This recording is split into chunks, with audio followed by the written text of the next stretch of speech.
Now I'd like to invite to the stage Adva Saldinger, a senior reporter here at Devex.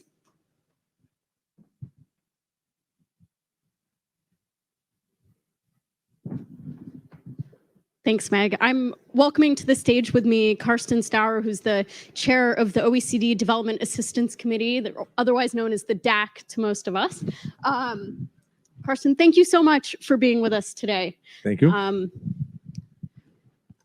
ODA is a very precious commodity these days and throughout time. It's something that it's constrained resource. We're not seeing a lot more of it. And I'm going to start with a really big question, which really is, how do you view the future of ODA, of ODA? Does the definition of ODA need to change with the times? How can the way these funds are used evolve moving forward? It is a big question, but I do think that ODA is also quite an ingrained concept and politically really well protected and preserved. We have seen ups and downs, and we will continue to see ups and downs in the level of contributions from different member states of the OECD DAC. We have 32 countries in the DAC, and some are very well ingrained in ODA thinking and in having development programs for a number of years. Others are newcomers, and we hope that they will also adapt and take on more obligations to the poorest countries of this world. But I do think that ODA is a fairly strong concept. What we need to be sure is basically that we use spare resources as best we can. And you're quite right. This is we are facing right now an incredible pressure on ODA resources. We see it from basically the whole issue of the trifecta that affects us right now, the consequences of the increased effects of climate change, the issue of the post-COVID-19 economic developments, Russian aggression against Ukraine, all the follow-up consequences, the knock-on effects of that.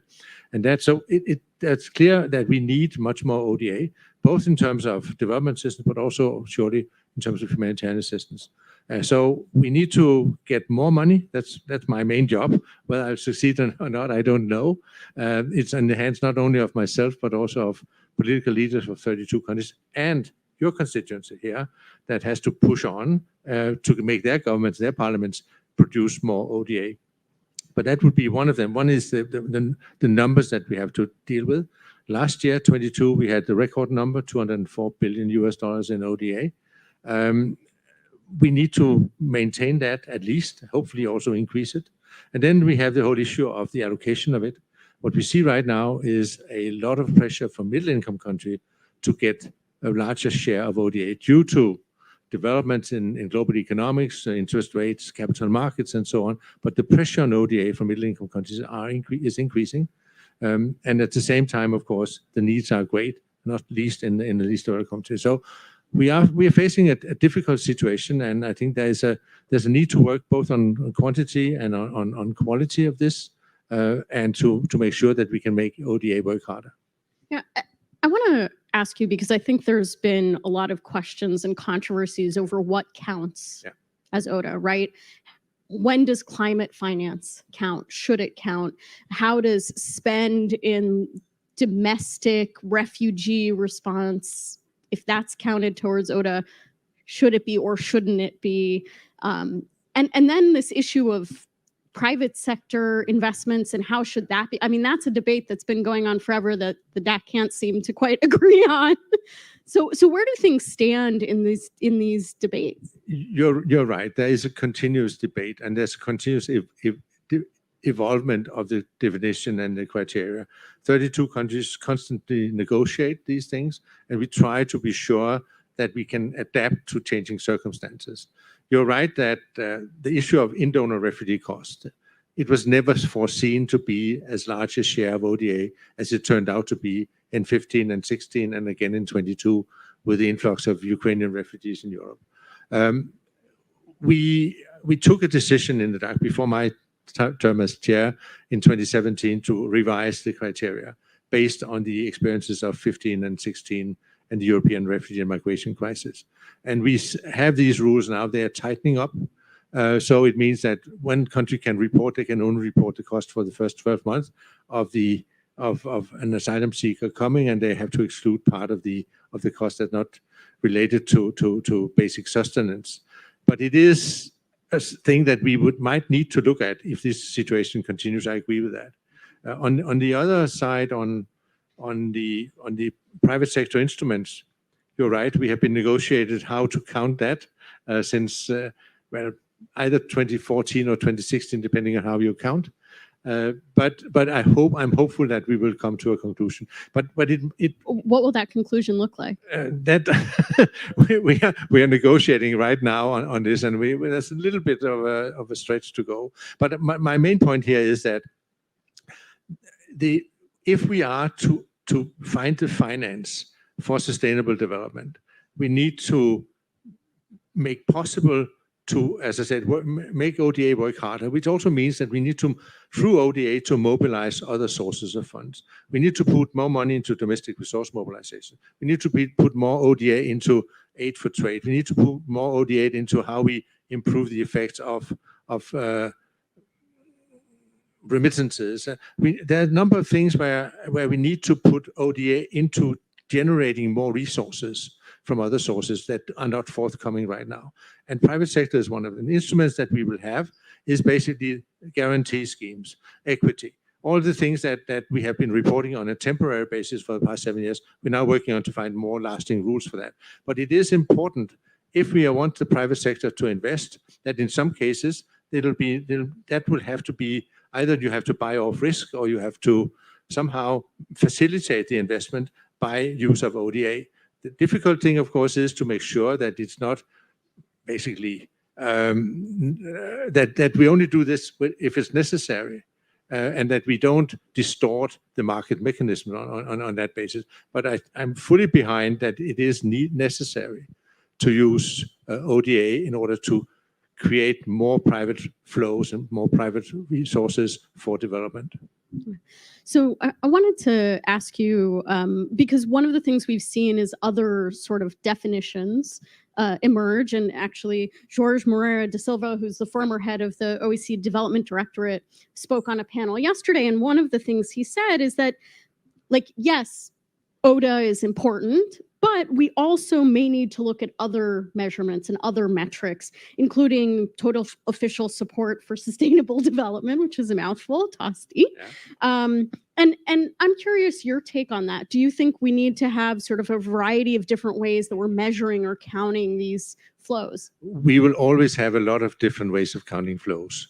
And I have much respect of TOSD. I had a meeting earlier today with Secretary General of UNGA, who's basically also involved in the TOSD, because the important thing of TOSD is have to broaden the ownership beyond the circle of OECD members to include the other providers of development assistance and the UN system in that. So I have great respect for TOSD. The only thing that TOSD do not have, which ODA have, is a target. One of the qualities of ODA is there is a 0.7% target agreed by the General Assembly of the United Nations more than 50 years ago. We have never reached it. Is there a benefit of a target that has never been reached and doesn't seem likely to be reached anytime soon? We're at half point now. But the point is, politically, when NGOs, civil society organizations put pressure on governments in donor countries, they often basically point to this target. It is agreed that rich countries should provide 0.7% of their GNI as ODA. And it has a great mobilization effect, and it has a great political effect. And that's the reason that ODA will remain a very valid measurement, but not for all, but for those that identify as donors in the OECD sense, which is not all providers. And one thing that we need to do, of course, is also work very closely with other providers of assistance, all the non-DAC, non-OECD members, all the emerging economies that are increasingly developing assistance schemes on their own. And we have a great wish to work with them. We had a meeting in February this year of trying to convene all the providers of assistance beyond the OECD. And that's the thing that we try to do. We also try to expand the notion of triangular cooperation, for instance, to work with developing countries, to work with other developing countries, but funded by donors. So there are a number of possibilities to expand the outreach, the collaboration between OECD DAC donors and other parts of the world. So when we're done, we're going to be having a panel talking about, how the global financial architecture needs to change. But I wanted to take this opportunity to talk to you a little bit about that, because we are in a moment where there's a big conversation about that. And part of that is, African nations really pushing for tax rules to be determined at the UN in a setting where they have a say and an input into these rules that have for years been set by a much smaller group of countries where they haven't had a seat at the table. And I'm curious your thoughts on the impact on OECD, or how OECD might need to evolve itself as we're looking at changing the global financial architecture. Basically, I think OECD, and I'm venturing way beyond the DAC portfolio and my hat as DAC chair, but the OECD is changing. We are now in discussion about enlarging the OECD with Brazil, for instance. So it will change, and it will develop to a more global organization, and it's still a forum for fairly advanced economies, and a lot of the technical work that takes place in the OECD is to the benefit of let's say more complicated government systems. But definitely OECD will evolve. On taxation, it's very clear that the OECD has, for a number of years, undertaken to lead global negotiations on taxation. In these negotiations, you had more than 140 countries participating. So it is not an OECD taxation regime that is, put on top of the rest of the world. The mandate from this comes from the G20, and the G20 leaders have basically asked the OECD to do this.